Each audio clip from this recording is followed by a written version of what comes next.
si je n'ai pas encore d'invité pour mon podcast, est-ce qu'il faut que j'en trouve avant le lancement pour être en mesure d'en parler dans mon épisode zéro ou puis-je y aller graduellement?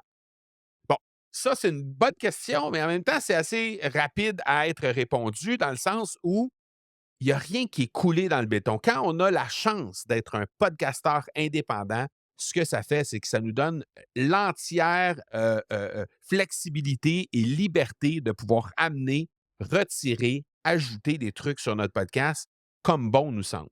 Alors, moi, ce que je t'invite à faire, c'est que si tu as l'intention d'animer un épisode avec qui inclut des entrevues, tu as cette intention-là, même si c'est juste au 8e, au 12e, au 50e épisode qu'il va y avoir une première entrevue, tu as l'intention de le faire, inclus-le dans la préparation et dans ton l'enregistrement de ton épisode zéro.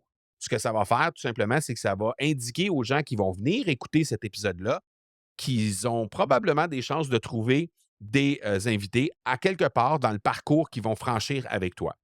Est-ce qu'on a besoin d'annoncer tout de suite les premiers invités? Si tu les connais, tu peux le faire. Mais si tu ne les connais pas, tu n'as absolument pas besoin de te commettre à ce point-là.